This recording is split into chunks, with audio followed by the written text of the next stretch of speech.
COVID and 2020 was a devastating year for some people for very legitimate reasons. But it also did this. It also brought to the fore some conversations about race and Oh yeah. racial reconciliations, conversations and all that kind of stuff, and did some really interesting things to the church. So I'm curious what your feedback is, and and I want to say this just to the front because this is a pet peeve of mine, and you may not agree with me, but I hate it when people in the media or people just regardless treat black people as monolithic when they say, "So what? Tell me about the black experience." Like, what the heck? Like, is there a white experience? Like, I don't even know what it is. I know my experience, Right. but so I don't want you to comment on the black experience. I just want you to comment on your experience about, as a black man, kind of your reference point about some of the conversations that we were having in church, and ultimately, do you think that we're not on the other side of that, so it's wrong to say the other side of that, but in the wake of that, perhaps, do you feel like it was a good thing, a bad thing, combination of both, or maybe one more than the other, to have those kind of conversations and for all of that stuff to come to the fore? Well, I think it was time. I think it had a purpose, just like 2020. It all had a purpose. I think it opened up a lot of people's eyes to the racism that has always been in this world, that people just kind of just slept on, put it on the rug. Um, I'm not a person who gets involved with political issues for the most part. You want my opinion, I'll give it to you. But honestly, if we talk political, that's what it is. It's my opinion versus yours. Sure. And we have to understand that it even talks about in scripture that, to avoid disputes because they render strife. And it's just to cause division. I think a lot of times issues in this world, man, can just be distractions. Just something. And of course the enemy's behind a lot of it. Yeah. Or most of it.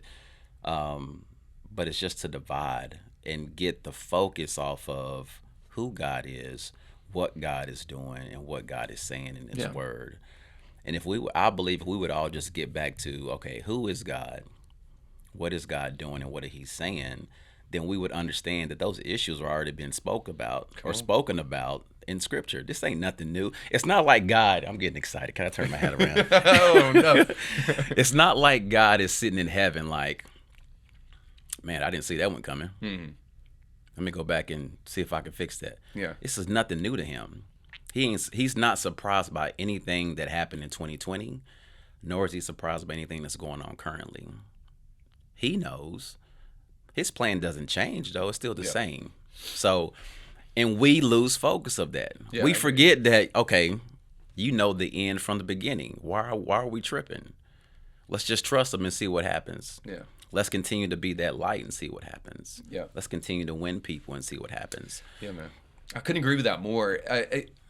On one hand, I think that's actually the answer, right? I was a little bit disappointed, in fact, with some of the way I saw pastors handle some of this conversation, because I felt like, man, you guys know the answer, but you're not giving the answer. Yeah. Because I feel like you feel Fear. the necessity, maybe fear, probably the motivation behind it is fear, Yeah.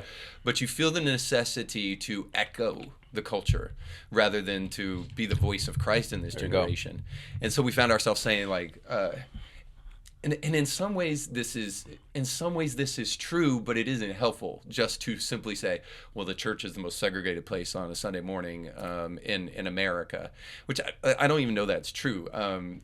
If Chick-fil-A was open, it definitely wouldn't be true, because Oh, everybody my loves some gosh. Chick-fil-A. Especially on a Sunday. That desire is so strong on Sunday. Oh, I'm telling you. But I was a little disappointed with the way pastors were handling it. But also, I will say on the other side, you even said this, that that it should have been recognized, and it helped people realize some things that were there that were not there. So then the big question comes is like, okay, do we avoid the conversation altogether and just say God, or do we have the conversation and then lead people to God? I definitely believe the conversation needed to and has to be had. Okay.